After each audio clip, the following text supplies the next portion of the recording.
hello everybody, and welcome to the second episode of the programme that we haven't even figured out a name for yet. Something about the Viking, talking to people about property. And so today we're joined with Vicky, who, if some of you don't know, Vicky, please introduce yourself. Hi, I'm Vicky Bibiris. I am an estate agent. I have been for 19 years, coming up to in July. Run a sales and lettings business in Stoke Newington called Location.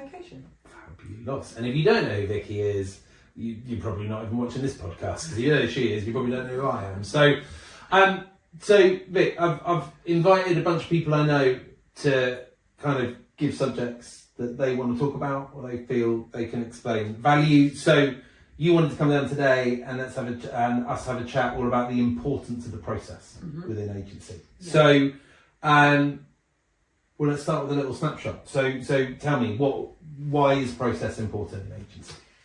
Without processes, systems and processes, you can't get consistency. And there's not one way or a standard of which that you want your business run effectively. It's kind of without any systems or processes, it's like, well, do what you want, how you want, when you want. And I don't think that's good enough. And so I suppose, I mean, obviously, you know, we're trying to tie this into agency and property, but really, process is about any business, right? Absolutely. So you might be an estate agent working in this, but actually anyone running any sort of business, processes are going to deliver an element of value and structure within whatever that business is, right? Yeah, and life, dude, because they're very similar to habits. So whether it's how you run your life, build a new habit, systems and processes will help considerably with all of that. Cool. So you talked about, so you've been an agent for 19 years. How much of that has been as part of Location? The whole time. The whole time, yeah. Cool. And so what were you doing before that? Before estate agency, I was in banking for a few years. I worked for the Bank of Cyprus, because of course you would, as a Greek girl from North London. Had a blast, and then before that, really just hadn't found my feet by way of jobs at all. Didn't do great in school, went to college, and then left there and continued working for my father's business. I mean, I've been working there since I was 11. But then, went into banking. And then what was your dad's business? Just for those who don't know. He had a patisserie for nearly 40 years. We got fat. I was. I would have got fat. I would have liked those cakes. It was really good fun, and I learned a lot, especially about hard work, ethics, and obviously with a business like that. I mean, like we said, any business, it required systems and processes in order to run efficiently and effectively. And it was easy to identify any time a mistake happened, just because the process hadn't been followed. So that stayed with me. So you did a very practical, normal route into estate agency, as we all do. That tried and tested path that we've all trodden. Well, I wanted a car. Yeah. Do you know what? That is literally word for word why Anne got into agency. So for those of you who don't know, my business partner Anne Deckers. I think hilariously that was literally exactly her same reason. She wanted or needed a car to get around London. It was like, what job offers it? That sounds interesting. So for all of you like people looking to recruit out there, you know, that's probably quite a valid point actually. We all try and look at all these really cool ethics and stuff that we build into our business, but actually quite a lot of us got into it for quite simple reasons. A nice car, a nice bonus, or, you know, whatever that was. So, something to be learned from that, to be sure. We're trying to be too deep and interesting now with our businesses. But it's also a slightly different society and environment. A slightly different time as well. Slightly different times than 20 years ago. But, cool. So, 19 years ago, started Location. What did that look like the first kind of 2-3 years? First 2-3 years were great because I joined in 2006, so the market Boom. did this, and I just thought pre-crash, pre-set mortgages, self-set mortgages rather, booming real estate. Booming real estate despite the high fees, high interest rates, may I add, sorry.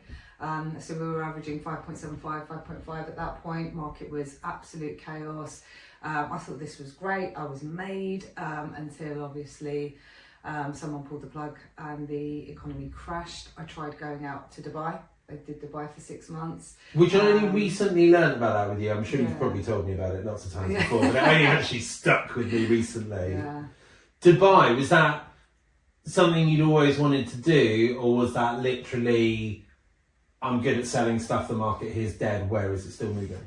That played a massive part, and I knew the Dubai market was booming. I had friends from here that moved out to Dubai. I knew some local Emirati guys because they all went to university in Kent or somewhere.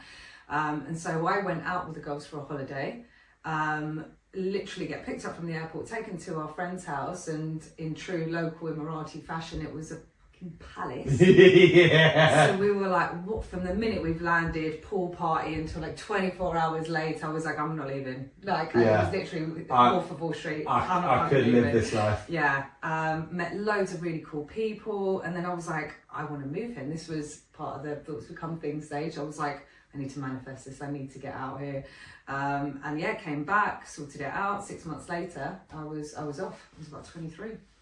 And how did that go? I mean, I had a blast, but the economy crashed. I mean, I landed in I remember after the party, the 7 Days newspaper, it was like first day since record began, but not a single property had sold. And I was like, oh, fucked. Yeah, thanks. And this was the time where like people were literally just started fleeing Dubai, right? Yeah. I remember the article that stuck with me at the time was all the fancy cars that were just abandoned outside the airport. Yeah. Because no one was allowed to touch them because they're crazy strict criminal laws. So it was like, I'll just leave my Lambo here and I'll keys in the pick car. it up in 5 years' time. Yeah. Like, yeah, that was mad. I remember that story stuck with me. Yeah, it was insane. So I came back and then I went, location calling whilst I was out there. How's it going? Come back, that kind of thing. And was that asset at that time? Yeah. So, yeah. And a couple of the Please come team back. mates as well. And so came back, and at the time, like, we had a manager at the time. He went away, and the guys were like, "Oh, we really want Vicky to manage us. Like, it's been really great while she's been in charge." And I had never had experience in leadership. Took over, and it was great. But I did learn some of my biggest lessons being a young leader. Yeah. And getting it wrong. Yeah, and look, I think generally when you're young, right, it's all about learning lessons. But I think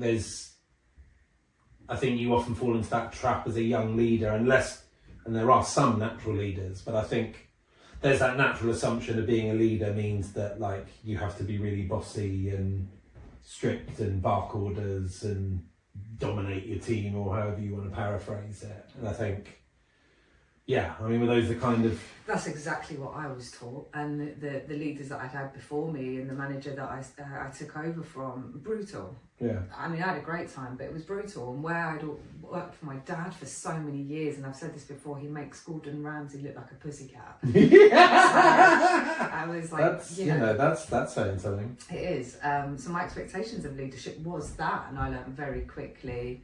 People don't remember what you say, but they really remember how you made them feel. Yeah. And that didn't make people feel good. Yeah. And so I realised very quickly I needed to change something. And then with my passion about personal growth and development, it was just leadership, everything. I wanted to consume everything about leadership. So you talked about this recently when you went on stage at the Women in Estate Agency Conference, this kind of switch that you had from party girl. Yeah. Let's be honest. as a party boy at the same time, so no judgments. Yeah. But, by your own admission, just enjoying life and everything it had to offer, to this different mindset where you suddenly took on this kind of growth and learning mindset about educating yourself. Was that a gradual thing? Was that something that you kind of felt like you weren't quite getting it right and you kind of worked your way towards? Is something that you stumbled across? Did someone kind of take you aside and be like, Vix, there's more to leading than just shouting at your team? Or I'm glad I had a level of self-awareness that allowed me to identify like my blind spots at the time and things that I could be doing better. Yeah. But where I'd identified with the first book that I read, which was literally the first book that I read, was, okay, you can learn, and power, knowledge is power, you know, the more you learn, the more you earn. There's so much to this, so I just became obsessed with taking in information and executing on it, because there's another famous saying, you know, to know and not to do is not to know. Yeah, I think this is something really interesting. This is something I really like and admire about watching what you do, is you walk the walk. You know, that's not to say that you always get it right and that everything that you try works, because we all know no one does that, right? But I see a lot of people, quite high profile people in our industry, talk a lot about all these books that they read, leadership books, business books, all sort of this sort of stuff. But you never actually see any changes in their business. You don't, you know, they're very quick about talking about, oh God, we read this amazing Richard Branson book and this amazing Jeff Bezos book and blah, blah, blah, blah. You know, and sometimes really big, successful billionaire entrepreneurs and sometimes smaller stuff. But I think one of the things I'm a little bit cynical about, because I'll be honest, I don't quickly buy in to reading books and stuff. I'm not against educating yourself. My way of learning is more just deep diving down a rabbit hole of whatever, different sources of information, and kind of forming my own opinions rather than, or it has been traditionally, rather than kind of, looking at other people's journeys and experience and going like, how can I apply that? Now, I have to say that is probably largely because it depends on what content you've engaged with. And I think the content like that I've read in the past, I've found myself feeling a level of cynicism about either what they're saying, and either a bit like, this isn't really how you run your business, this is just how you like to think you run your business now. Or, you know, there's another thing, there's whatever aspect that I feel it doesn't carry weight. But I think there's always that book that resonates with you at the moment, and there's one I'm listening to at the moment, because I'm not a great reader of books. I'm not very good at setting aside the time for it. But I've started listening to Radical Candor. Yeah. And that's the first book in a long time, business or leadership wise, that has kind of grabbed me by the short and curlies of my brain and gone, it feels genuinely like it was written for me. There is a large amount of what I'm listening in that resonates so much with the questions I've had kicking around in my head for the last 5, 10, 20 years of running businesses. So yeah, I think it's really cool. And then I think one phrase you used, again at the conference when you were talking about your journey of education, which I think which again really, really stuck with me, was not just about learning but unlearning. Yeah. And I think in our industry, right? Yeah, the latter's more important. The latter's more important. I think we've as base, you know, running base, we've always had reluctance maybe isn't the right word, but let's use that for now. We've had a reluctance to hire people from within the industry, because one of our greatest concerns is having to them to unlearn the bad habits they've been taught in other businesses. And so as a result, we've more often than not hired people out of other industries, quite often service related industries. So they get that delivery of customer service, they get that delivery of an experience, but they're not necessarily carrying the bad lessons that they might have picked up elsewhere. Obviously the price to that is we're not having people come in that also bring that knowledge, and so it's not, you know, hard and fast with us. But yeah, that's definitely kind of part of that journey. So you did the Dubai thing, you came back, you became kind of a manager originally, and then you started going on this journey of self-education, self-teaching, evolving, and so at what point did you and Assad turned around and that next step happened where you went from being a manager to stepping up as MD? That was around 2013, I think. I feel like 2013 was the year that happened. So was that probably a couple of years after Dubai? It wasn't that long after. I'd say 2-3 years after that, quite literally, and where I was sort of branch manager, and at that point because I initially, when starting within the business, I wanted to be so valuable that I was invaluable, as in like the business relied upon me, right? If I was to go away, everything would be fucked, and then I realised very quickly that's stupid. Kind of the opposite of what you should be trying to achieve. But it's, I mean, I think I can definitely identify with that with both Anne and myself. There's definitely, 21 years now nearly we've had base, and I can definitely identify with that.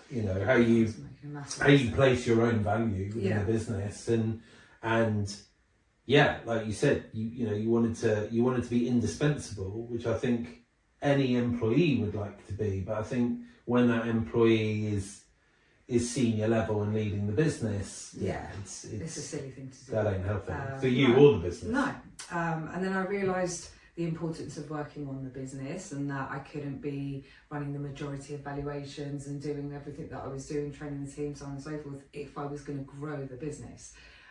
So then it was about training up, your Peters, your Annas, who are still with us today, and other team members within the business to be able to do everything that, needed to be done. So it would free me up to work on the business and introduce and constantly improve the systems and processes, the training, the ideas, the marketing, the everything else piece, So until I flipped the switch and went in the other direction, our growth was absolutely stunted, and the minute I did that, I don't even remember the last time I did a valuation.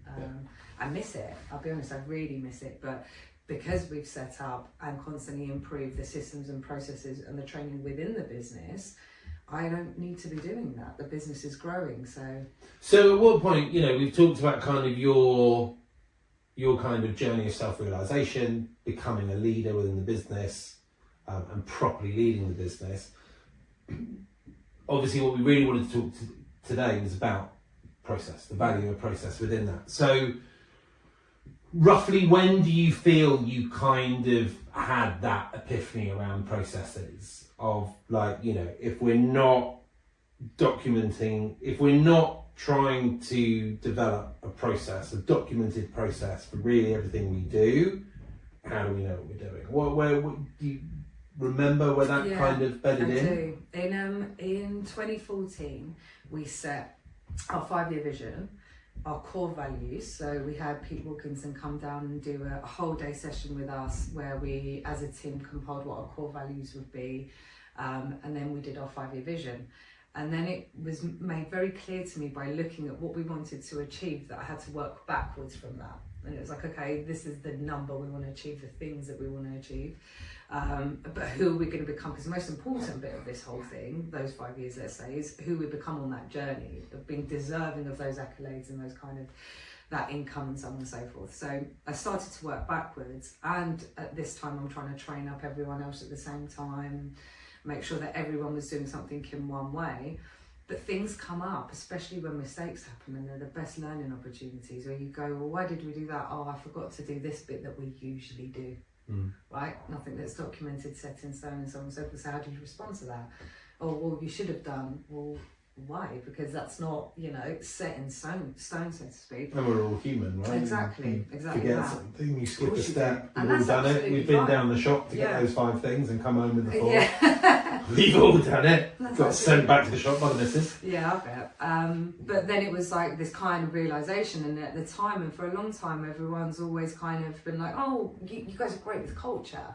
And I get asked loads about our culture and the training and development of the team and so on and so forth. And that's great, but I've always felt like I get culture, eat strategy for breakfast.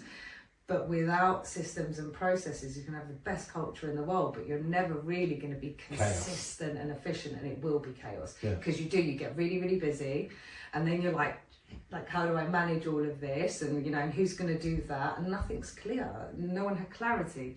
So once we commenced that process, and then we had Ian White, who was our non-exec for years and years and years, and he taught us the OGAP system. So OGAP stands for Outstanding, Good, Average, Poor.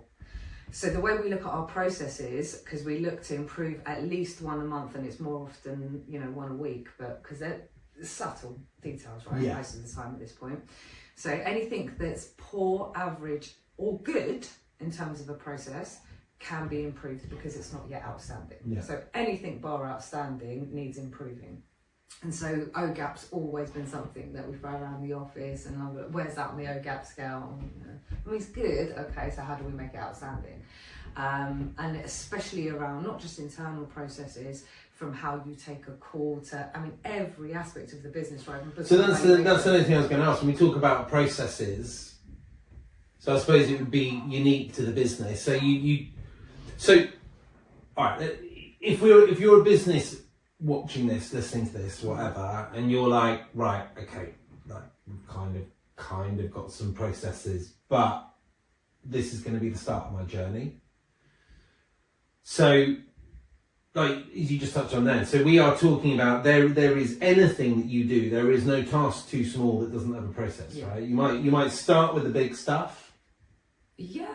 You might start with the big stuff, like what does evaluation look like? What does a take-on look like? I think that's where you should start, for sure.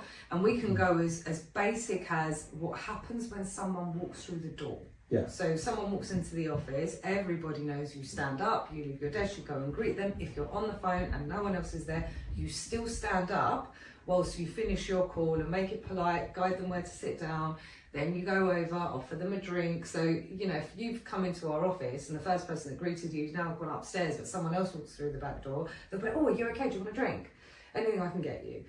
So from that basic level to the I already know we need that process, because when you walked into our office a couple of weeks ago, that was not the greeting you got upstairs. I like cuddles as well. But even the way you answer the call, so everybody will answer the call in exactly the same way. The questions you ask when registering, the key questions you ask when booking evaluation, and some of those, you can extract some really great data. So for example, I'm sure most people are asking this, and certainly should be, but can I ask, why did you contact us for evaluation, right?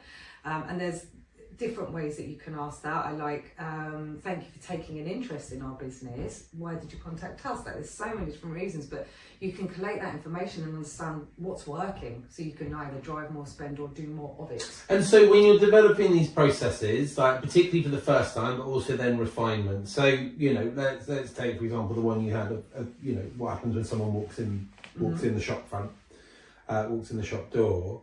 Is that, what's your methodology to that? Do you sit down and you kind of map out your process, and then that's it? That's kind of presented to the team, we work with it, we evolve with it? Is it, that's your starting point, and then you sit down with the team kind of round two, and then you implement it? Is it collaborative from the offset? Do you all jump in a room and go, right guys, what does the perfect customer engagement when they walk through the door look like? Or, does it vary from process to process? It varies from process to process. Like some of because we've only touched on basics, and we will get on some sexy stuff in a bit, but in terms of the basics, it's very simple. How do you want people to feel when they walk in? What's the experience? And that's, answering the phone, walking in. You set that in stone and you tell the team that that's how it's going to be. And if that ever absolutely doesn't happen, then you pull that up there and try and understand why, to make sure that it doesn't happen moving forward. Luckily, especially with the basics, we haven't got to worry about that. That's really simple stuff. When it comes to higher level stuff, and I was reading a really good book that was recommended to me by my sales director, or listening to it, shall I be honest, called The Friction Project. And so that's talking about, and I love it because it's exactly what we needed at this stage.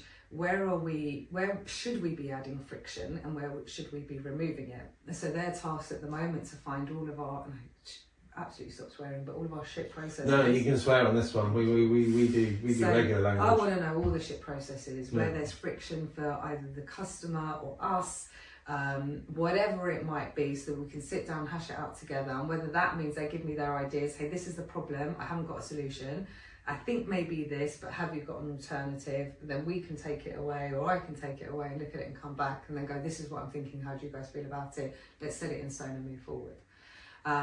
Now, and I know we're talking about the basics, someone walking through the door, but if I didn't have that process in place, then anyone that walked in and out of our business could be treated differently by whoever is subject to be sitting at that seat. Yeah, it's consistency, right? And it's also just giving your staff, I mean, look, you and I both know, as your staff bed into the company, yes, there is still this process to follow, but there will also come an element of carte blanche with that. You know, if you're a incredibly successful, personable, well-embedded member of the team, that you slightly tweak what that process is, you've earned your stripes and you've got the results to back that up, right? And you want to make it your own. But for everyone else, it's that security, right? It's that framework of, I know what I've got to do. Yeah. I know if I do X, Y, and X, Y, Z, I know I've done everything that Vicky and Asad expect of me within this interaction. And as that becomes second nature, then they start layering their extra bits of knowledge and experience, and hopefully start also feeding that back into the process, right? Yeah. And that's how the process evolves. That we look for. But there's some elements of what we do within the state agency, for example, that by tweaking and improving or putting systems in place that will deal with issues that we're having. Like, I remember having a conversation, I was on a training day course and there was an agent there who was like really annoyed that his boss was determined to do £1 million turnover from their office. And he was arguing for the best part of 20 minutes as to how that was absolutely impossible, and that they're capped out at $500,000 and there's no way that they could do more. And I remember, and I was quite young at the time, turning around and be like, what's your fall through rate, just out of curiosity? And he was like, 50%. And so I was like, so you are generating £1 million of the business, but you're losing half. And I you know, a visual of a penny drop. I was like, okay, we've got it. That's fine. Nothing else needs to be said. No. But then I was like, so what are we doing to protect our fall throughs or our deals from falling through? And what could we put in place in order to increase the chances of them actually exchanging and completing? Yeah. And so for one of the systems that we put in place as an example is a document that we call a condition of sale agreement.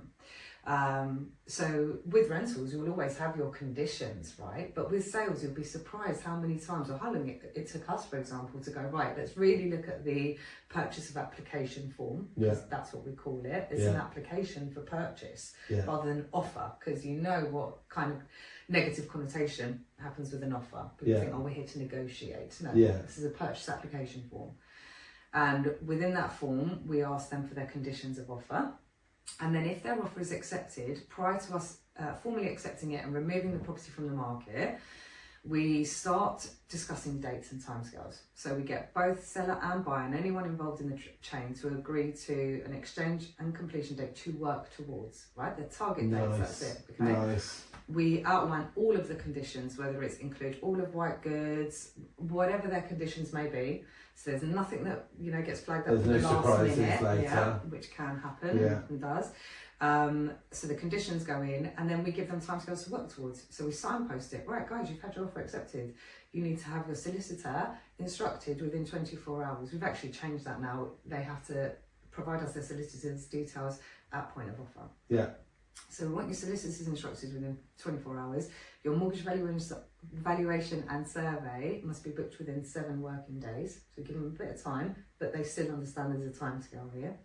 And again, that's not about it needs to happen within the 7 days, right? It's just you get it booked because they don't have control over that. But if you're serious, why do you want to wait? And then same with local searches, if it's outside of Hackney, because we've got the issue within Hackney for that.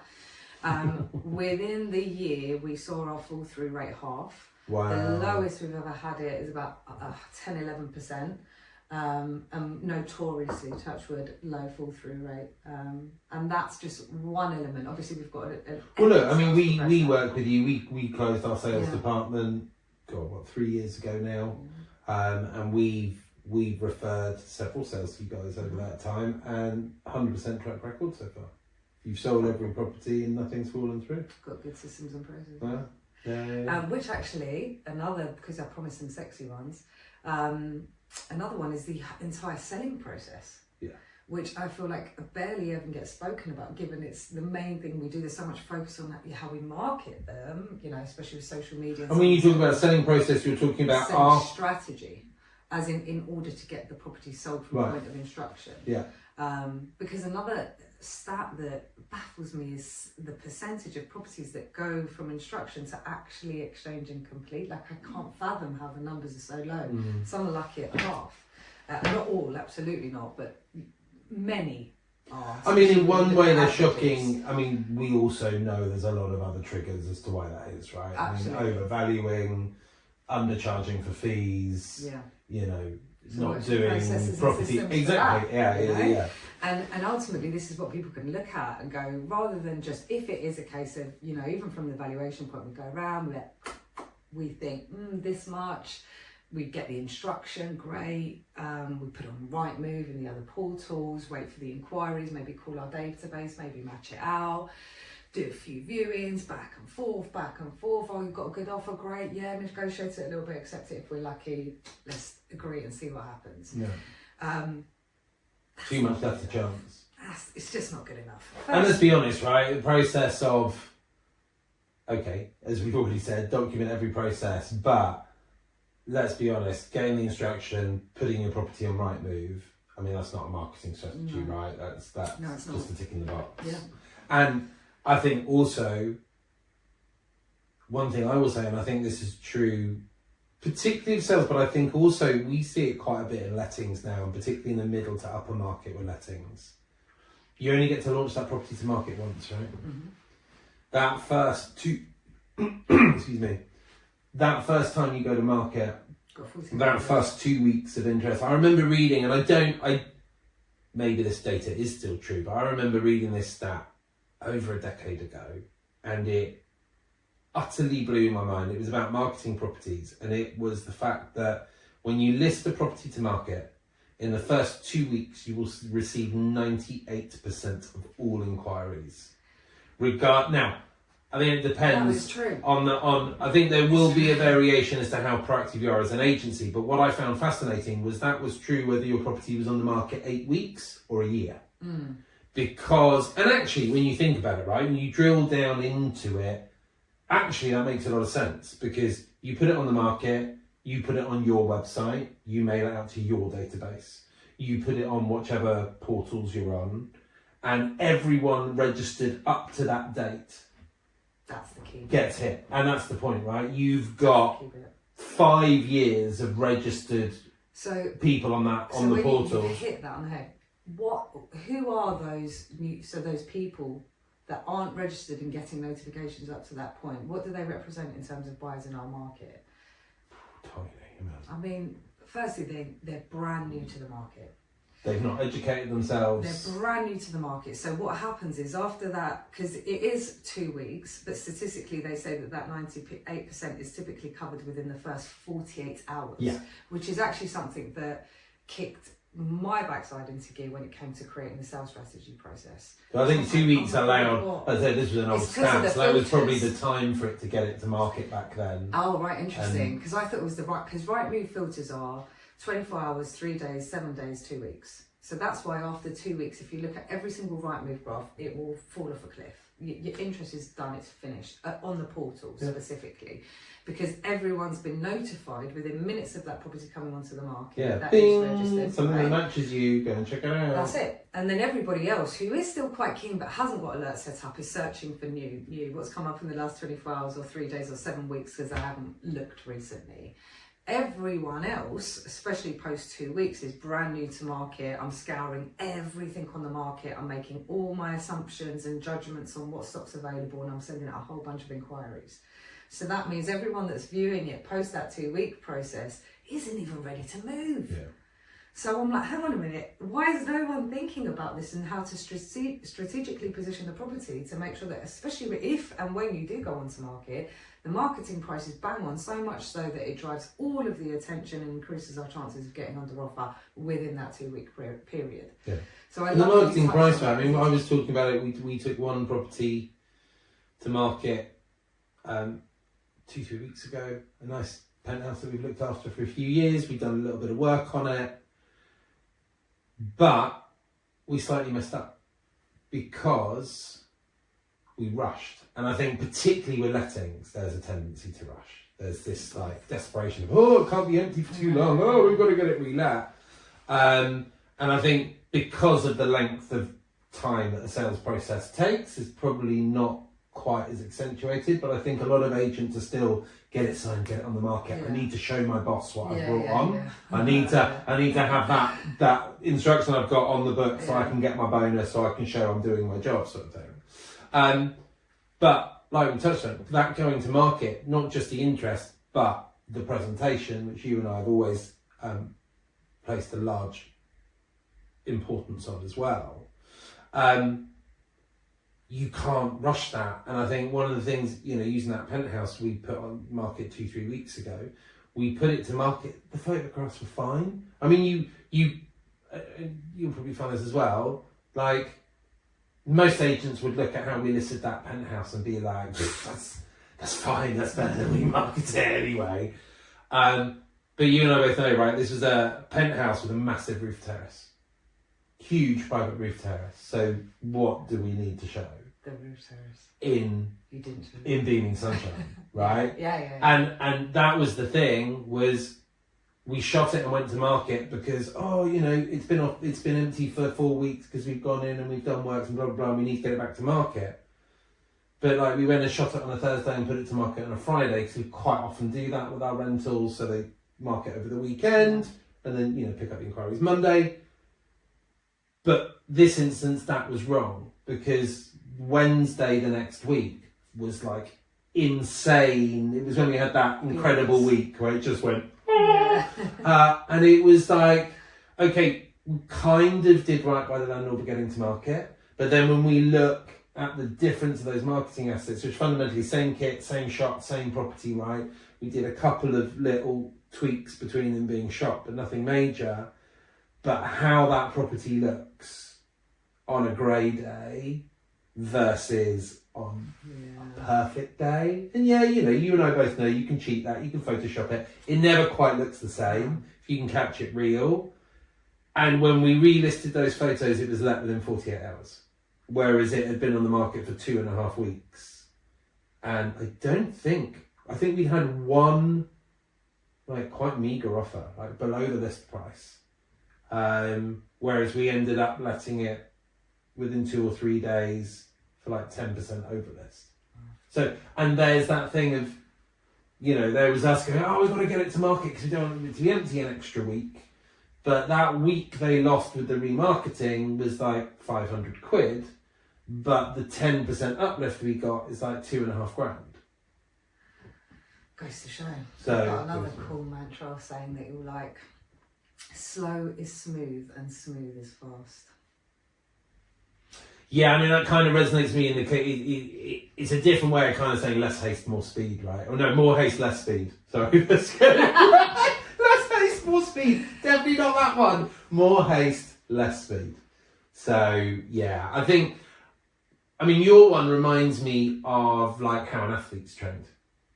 In that if you really drill down into any sport, any professional athlete, and if you look at their training, I think someone who's unaware thinks that professional athletes just train full out all the time. It's just day in, day out, just breaking their body to push it to the limit so that when they turn up, and actually, nothing could be further from the truth. Your body can't handle that.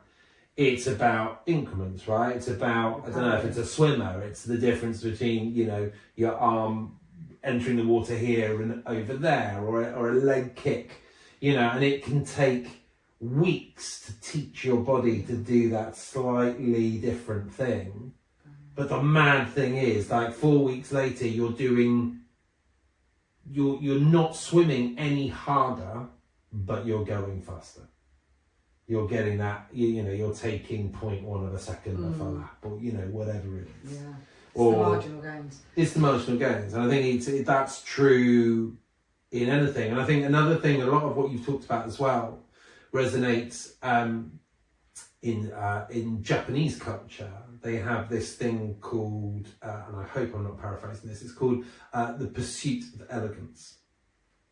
So it's not the pursuit of perfection, because you and I both know there is no such thing as perfection, but when things work beautifully, there's an elegance to them. And so there's a saying, and I'm not even going to try to even remember, let alone say what it is in Japanese, but they have this attitude to what's called the pursuit of elegance, and it is about making a process more beautiful, more smooth, more fluid, more, and it kind of everything that we've touched on, right? So, cool. So we've talked quite a bit around this. We talked about process, and really that can be anything and everything. So let's start talking about a few key things that people can do to start implementing this. So probably the first thing is, we've touched on the fact that literally everything from a client walking in the door can be processed, could have a process written to it. For some, that might already seem like an overwhelming, for someone who doesn't have any processes documented in their business, going to that kind of granular level is probably just mind-blowing to them at the moment.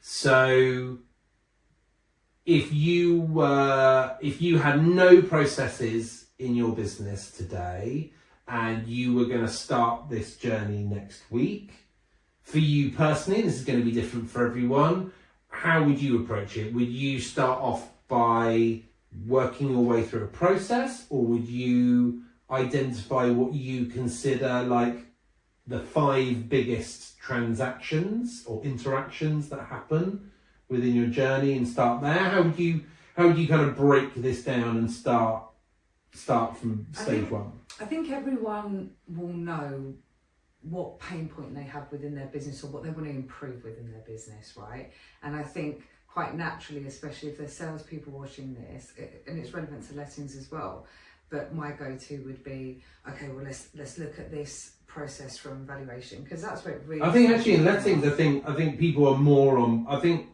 it absolutely has value in both, and I think in lettings it's kind of more readily accepted, because I think with lettings there's so much regulation and compliance now. And yes, we have talked about the customer journey, but I think there's so much letting and compliance. There's so much compliance within lettings rather, that kind of part of your process kind of gets mapped out for you, particularly in facilitating a tenancy, right? Because you have to do a gas safety certificate, you have to make sure that the ICR's there, whatever it is. So I think absolutely, as we've talked about, it has value in any business, but I think for lettings there would already kind of be that substructure. I think sometimes the excuse sales agents make for themselves is, I don't need a process because every sale's different. Like every property's different. Like, one leasehold's not like another, and one buyer's not like another. But you and I both know that whilst there's an element of truth to that, there's also, you can mitigate a lot of that. Yeah, and it's your perception to it as well. If you perceive it as like a boring, documented thing that I'm going to have to follow step by step. I mean, I called it sexy. We're talking about sexy, strategic processes that will improve the process for your business, i.e. generate more revenue, if that's the goal, for example. It will improve the experience for the team and the clients. Like, we're not talking getting super analytical and driven down into the basics. Well, it's kind of giving your team freedom off the back of a structure, right? Yeah, absolutely. It's like these are the building blocks of doing it, and do this, and that gives you the core element of delivering a good job. Especially the how. Yeah. And people long for that. They long for that information, and they look to us as leaders for clarity. And if we're not providing that, then they're going to wing it, figure out for themselves. It'll either go well or it won't. But even if it is, you won't be able to drill down and identify what's going well and why, so that we can R&D it and train so-and-so up to make sure that they're doing it like they do it, because that's a really good way of doing it. So where does that trust your gut? It's what we're really saying. You know either where it's going wrong or where you have concerns. Yeah, and maybe if you don't talk to your team, right? Yeah, for sure. But if you don't know as a leader what's missing, then kind of understand where your team feel most uncertain. Yeah, if I could remove one obstacle for you, if I could improve one process for you, if I could about how you do things, what would it be? Like ask really good questions and you'll be surprised what you found out. But you asked me what I would do if it was my business next week, and I'd look at the piece from, you know, we've been called for evaluation. You know, I'm talking inbound, organic, lap drop, so to speak. They've contacted us. Okay, so what do we do? What is the process from booking that valuation, and not just how we handle that phone call, the questions that we ask and the way we add that information into the system? Do we drop off I mean, I used to do some every crazy touch stuff. point. What's the recontact? Exactly. So, you know, do you then drop off a confirmation letter to their door on the same day? I remember Josh Viking years ago at a free right move seminar doing talking about when he launched his business.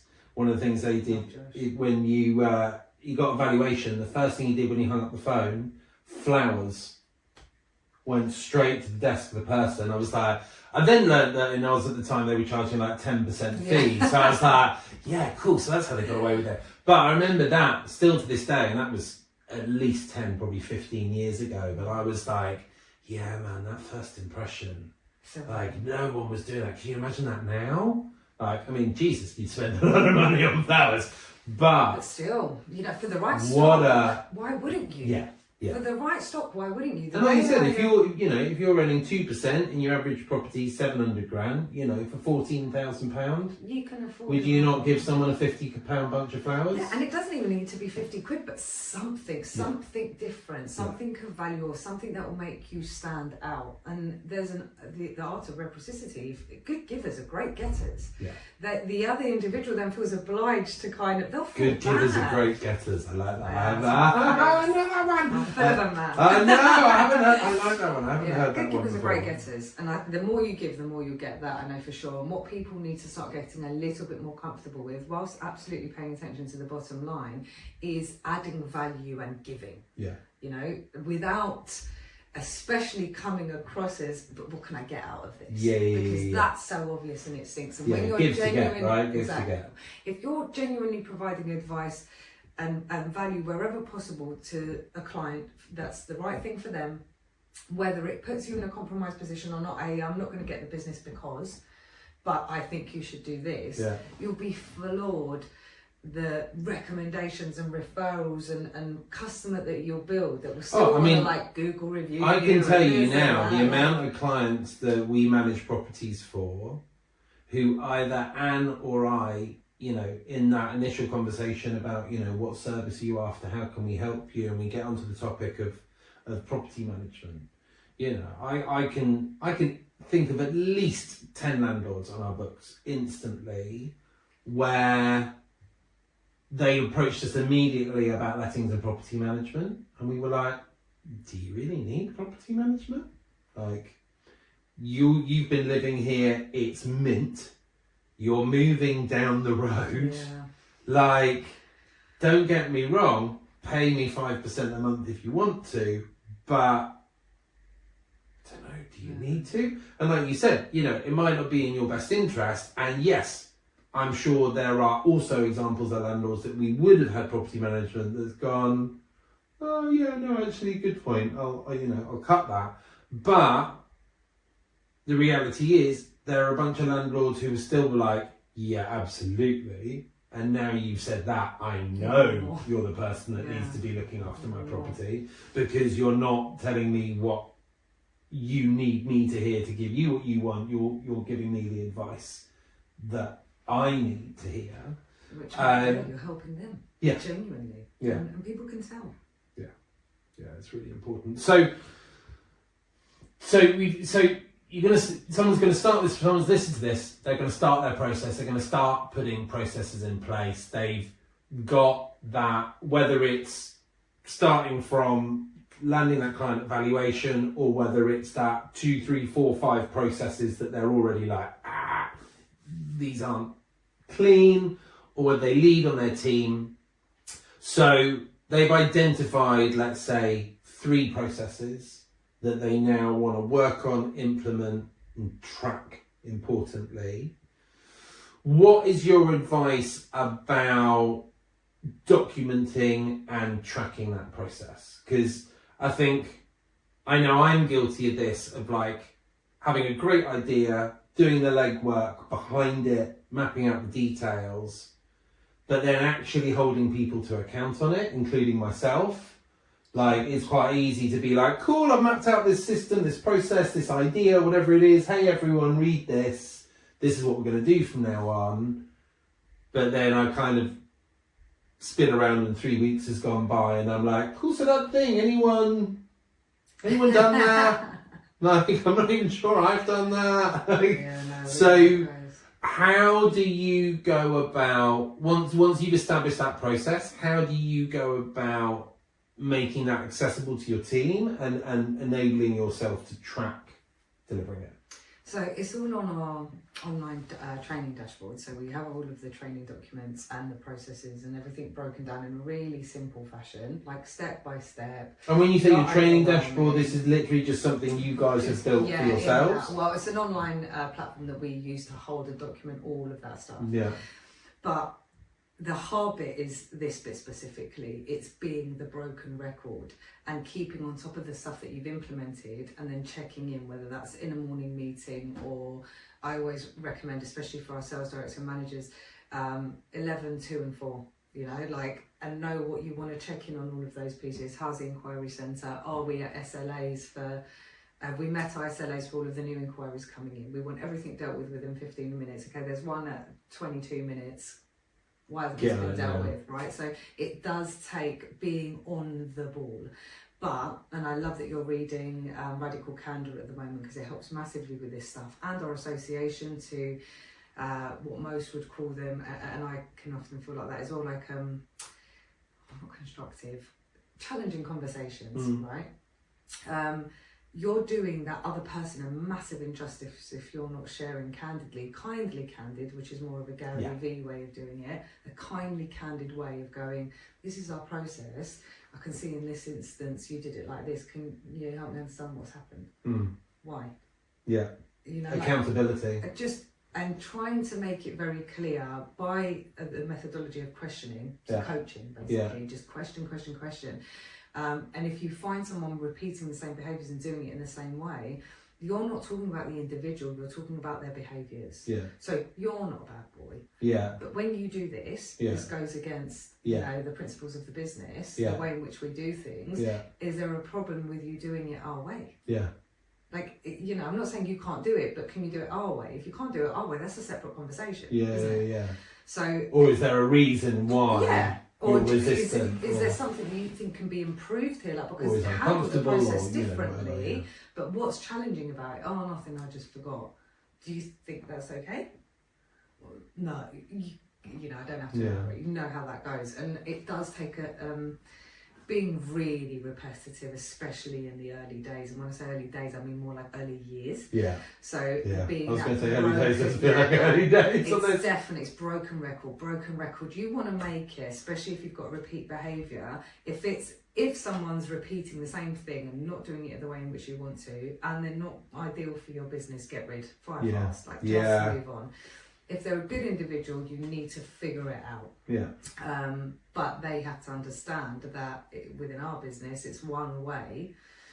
Otherwise, you know, we'll happily help you find a job somewhere else. But people got to feel like they've had a voice, right? But you've got to ultimately feel like whatever comes down from on high is like, you know, we believe in this and for a reason. Rock up to McDonald's and, you know, start working on Big Macs and start spraying ketchup in there and then be like, why not?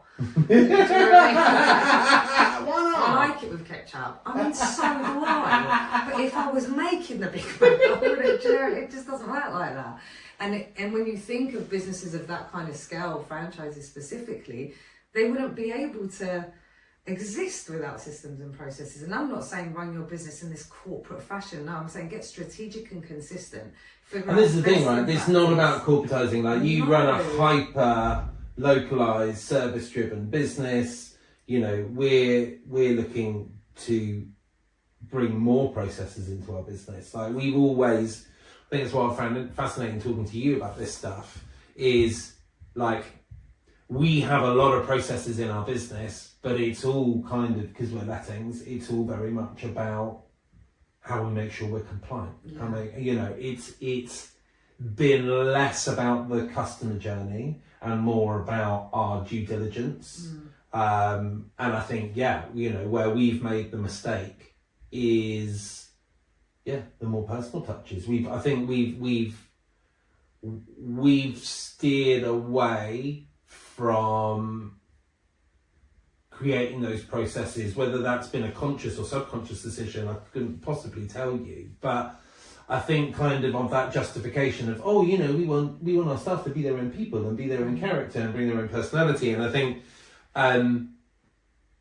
that's not a person's personality, right? It's like how they choose to do something. Like, ultimately, your job as a boss and as a leader is to find the best way for the business to do those things. And then it is for your team to figure out how they kind of add their own sauce to that and deliver it with their own little vibe, but still delivering on those processes and procedures that you have as a business. And like you said, whether that's someone walking in the door or taking on or achieving a sale, whatever that is. So, cool, we're pretty much there. So, are there any tools that you would recommend? Any platforms or products or books that you think anyone really wanting to kind of wrap their head around this process piece over the next 30 to 90 days, is there anything you would are there any top tools that you found useful or help you in kind of tracking this kind of stuff? Tracking, because there's so many bits and details we haven't touched on. I love Monday.com.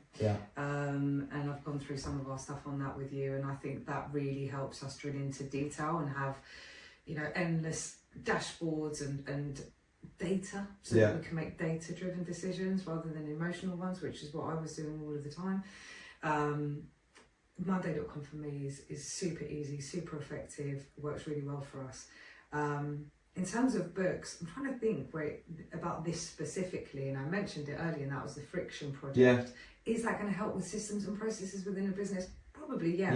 I think there's also the thing I talked about, that Pursuit of Elegance. I'm pretty sure there's a book around that as well, which I think will probably have quite similar messaging. It's that constant refinement and, so I think they're good. What I'll do, so you can drop it in and add it for your viewers after, is I created that learning library that I shared. I've done version 2 of that now, so I can share that for you. Amazing. And then you can give that out to everyone, because there's, when it comes specifically to processes, I can't say, when I read this or when I watched that. It wasn't that. I think processes isn't necessarily something that comes from inspiration. No, but the movie about McDonald's was great. I think what's that called, The Founders or something. That was a brilliant film. Michael Keaton, isn't it? Yeah.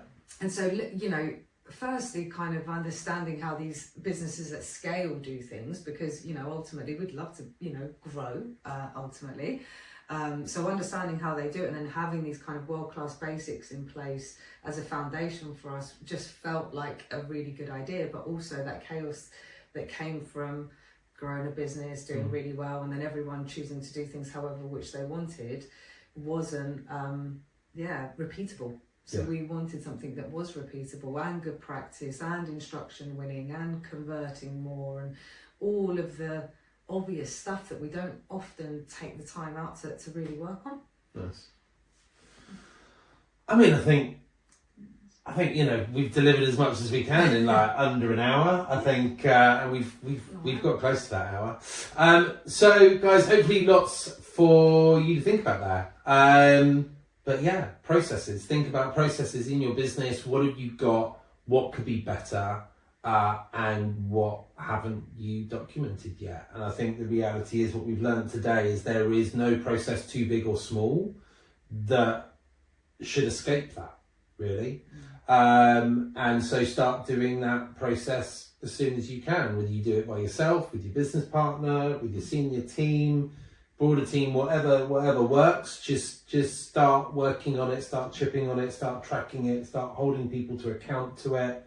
and start seeing how that helps you run and grow your business. And look, again, anyone watching this, if you've got insights and lessons about processes within your business, what is we've touched on some books and some tools like Monday.com that have kind of helped Vicky get to where she needs to.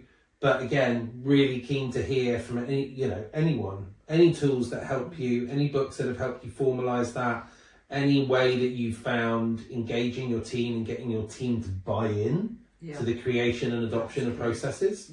I think that's something we didn't briefly kind of touched on loosely, but I think anything you want to change as a business, you want to try and get as much buy-in from as much of the team as you can, or as much of the right part of your team as you can. That's where a culture deck comes in.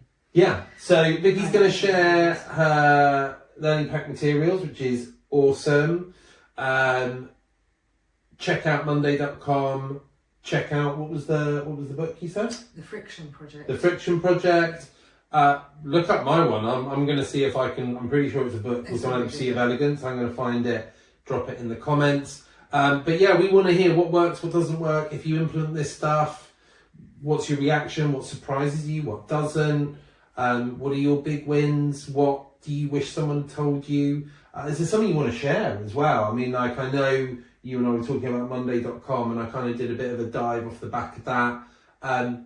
If tech isn't really your thing, you've also got Monday.com consultants who basically know the software and they know how to document process. So you can, if you find that too much, you can actually hire someone where you guys will document your process, and then they will work with you to set that up in Monday.com. Because I know not every agent is quite as tech friendly as Vicky and I are, and we will kind of chuck ourselves in front of a product, and if we don't get it, we'll kind of figure it out and pull it apart and figure out those bits and pieces. Not everyone's cup of tea. But yeah, that's it. Thanks for coming down, babe. It's nice to do one of these in person. Yeah. Thank you for having me. Good to see you as always. And feel free for anyone to reach out, any questions, any help. Yeah, as always. And come back, tell us what you liked, what you didn't like with this, what we can do different. Like I said, Vicky's always there. Likewise, anyone ever wants to talk agency or tech or whatever. Yeah, anything property or tech or business, give us a holler. Yeah. Nice. Thank you. Thank you. Cut!